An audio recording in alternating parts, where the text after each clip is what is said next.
Hi hello guys, இன்னைக்கு என்ன வீடியோவில் பேச போகிறேன்னா, நம்ம தலைவர் ரஜினியோட வேட்டையன் படத்தோட ட்ரெய்லர் தான் இன்னைக்கு ரிலீஸ் ஆயிருந்தது. அதை பற்றி தான் இந்த வீடியோவில் பேச போகிறேன். என்னோட ஒப்பீனியன், என்னோட ரிவ்யூ தான் பேச போகிறேன்.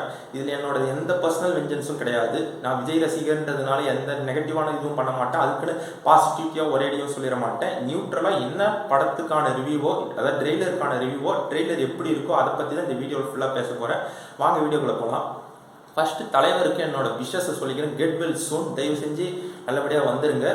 இதுக்கப்புறம் படம் நடிக்கிறத கொஞ்சம் குறைச்சிக்கோங்க. இது நான் ஒரு ஜென்ரல் ஆடியன்ஸாக சொல்கிறேன். எந்த விதமான தனிப்பட்ட கருத்தும் கிடையாது.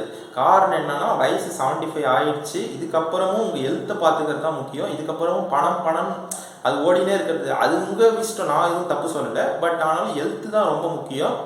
இதுக்கப்புறம் இருக்கிற கொஞ்ச காலமாவது ரொம்ப சந்தோஷமாக வாழணுன்றது தான் என்னோட ஒரு ஆசை. சரி, வாங்க ரிவ்யூவில் போயிடலாம். ஃபஸ்ட்டு ட்ரெய்லர் ஆரம்பித்த உடனே ஒரு பொண்ணை கொலை பண்ணி போட்ட மாதிரி காட்டுறாங்க. அது செக்ஷுவல் அபியூஸ் பண்ண மாதிரி தான் காட்டுறாங்க. கொலை பண்ணதுக்காக நாடு முழுக்க போராட்டம் நடத்துன்னு இருக்குது. முக்கியமாக தமிழ்நாடு ஃபுல்லாக போராட்டம் நடத்துகிற மாதிரி தான் காட்டின்னு இருக்காங்க. எப்படியாவது நீதி வாங்கி தரணும்னு எல்லாரும் ரோட்டில் இறங்கி போராடிட்டு இருக்காங்க. ஐயர் அஃபீஷியல்ஸும் போலீஸ் சைடில் வந்து ரொம்ப ப்ரெஷர் கொடுக்குறாங்க. இதில் எப்படியாவது ஒரு வாரத்துக்குள்ளே எப்படியாவது இதுக்கு சொல்யூஷன் கிடைச்சாகணும். உடனே ரஜினி இன்ட்ரோ மாதிரி காட்டுறாங்க. ரஜினி இன்ட்ரோ வந்த உடனே எப்படியாவது நான் 3 நாள்லேயே இதுக்கு சொல்யூஷன் கொடுத்துருவேன், அப்படி நீதி வாங்கி கொடுத்துருவேன் அப்படின்ற மாதிரி ஒரு என்கவுண்டர் ஸ்பெஷலிஸ்ட் மாதிரி காட்டுறாங்க. ரொம்ப ஒரு பெரிய பில்டப்பாக காட்டுறாங்க. இது மட்டும்தான் பிரச்சனையான்னு பார்த்தீங்கன்னா, இதுக்கப்புறம் ஒரு ராணா தகுபதினு ஒரு கார்பரேட் வில்லன் மாதிரி காட்டுறாங்க. அவர் கண்டிப்பாக ஏதாவது இதுக்கு பின்னாடி ஒரு மிகப்பெரிய தப்பு ஏதாவது பண்ணியிருப்பார். ஏதாவது கிரானைட் குவாரி ஏதாவது இல்லீகலாக பண்ணுற மாதிரி அந்த மாதிரி தான் ட்ரெய்லர் கட்ஸ்லேயும் இருந்தது. கிரானைட் குவாரி, ஏதாவது ட்ரக்ஸ் ஸ்மக்லிங்கு இந்த மாதிரி பண்ணுற மாதிரி இருக்கும். இதில் ஏதாவது இந்த பொண்ணு வந்து மீடியாவில் வந்து வேலை செஞ்சுன்னு இருக்கிற மாதிரி இருக்கும். இது வீடியோ எடுக்கும்போது ஏதாவது மாட்டிக்கிற மாதிரி அந்த மாதிரி இருக்கிற மாதிரி எனக்கு தெரிஞ்சு இருக்கலாம். இது என்னோட பர்சனல் ஒப்பீனியன். படம் வந்ததுக்கப்புறம் தான் தெரியும் இது எந்த மாதிரி கதைன்னு.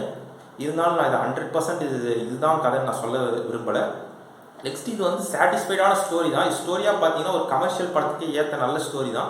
பட் இது வந்து ஒரு ஸ்க்ரீன் பிளேவாக எக்ஸிக்யூட் ஆகிருக்கிறது எப்படின்னு படம் வந்தால் தான் தெரியும். காரணம் என்னென்னா, ட்ரெய்லரில் அப்படி எதுவும் எங்கேஜிங்காக ஒரு சுவாரஸ்யமான எந்த காட்சிகளும் இல்லை. சொல்லப்போனால் மாஸ் சீன்ஸ் தான் படத்தில். ஒரு டாப் ஹீரோஸ் சொன்னாலே ஒரு மாஸ் சீன்ஸ் எதிர்பார்ப்பாங்க. அந்த மாதிரி மாஸ் சீன்ஸ் தான் படத்தில் 4 பேர் அடிக்கிறது, 5-10 பேர் அடிக்கிறது மட்டுமே ஒரு மாஸ் சீன்ஸ்னு சொல்ல முடியாது. அதுதான் இந்த படம் ஃபுல்லாக ட்ரெய்லர் ஃபுல்லாக காமிச்சுன்னு இருக்காங்க. அதுலேயும் ஒரு வேலை ரொம்ப லீன் ஆகிட்டாரு, ஒல்லி ஆகிட்டாரு, வயசாயிடுச்சு. தப்பு சொல்ல முடியாது. பட் இவர் ரொம்ப எல்லாரையும் அப்படியே அடிச்சு தோய்க்கிற மாதிரிலாம் காட்டுறாங்க. இதெல்லாம் அப்படியே ஒரே குத்துல எல்லாரும் பார்க்குற மாதிரிலாம் காட்டுறாங்க. இதெல்லாம் எந்த அளவு நம்புற மாதிரி இருக்குன்னு காரணத்துக்கு எக்ஸாம்பிளுக்கு சொன்னீங்கன்னா, இப்போ ஜெயிலர் படத்துலேயே இவருக்கு ஒரு வெப்பன்ஸ் வச்சு தான் டீல் பண்ணுவார். ஆப்போசிட்டில் இவர் சொல்கிற இன்ஸ்ட்ரக்ஷனுக்கு ஏற்ற மாதிரி தான் போட்டு தள்ளுற மாதிரி காட்டுவாங்க. அந்த மாதிரி ஒரு டீசெண்டாக பண்ணியிருக்கலாம். அதை விட்டுட்டு இப்போ போய் இந்த வயசுல வயசை தப்பு சொல்லலை. பட் எதுவுமே நம்புற மாதிரி இல்லையே. எல்லாமே லாஜிக்கே இல்லாத மாதிரி ஒரு அன்லாஜிக்காக இருக்குது. இந்த வயசில் போய் இப்படி சண்டை போடுறது, 10-20 பேர் அடிக்கிறது, இதெல்லாம் நம்புற மாதிரி இல்லை. சுற்றி அத்தனை பேர் இருக்காங்க, தடிமாடு கணக்காக இருக்காரு. இவர் இத்தனோண்டு இருக்காரு. இவர் எப்படி எல்லாரையும் அடித்து தோய்க்கிறாருன்றதெல்லாம் சுத்தமாக நம்புற மாதிரியே இல்லை.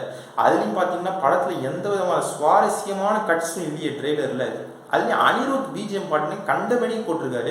இவர் தான் கத்தி இது மாஸ்டர் இந்த படத்துக்குலாம் பிஜிஎம் போட்டாரான்னு தெரியல. இது ஜெயிலர் வேறு பிஜிஎம் போட்டிருக்காரு. ஜெயிலர் பேட்டெல்லாம் இதெல்லாம் கிளாசிக்கான பிஜிஎம். அனிருத்னாலே ஒரு மிகப்பெரிய ஒரு நம்பிக்கை நட்சத்திரம்னு சொல்லலாம். பட் ஆனால் இவர் ஏமாத்திட்டாருன்னு சொல்லலாம்.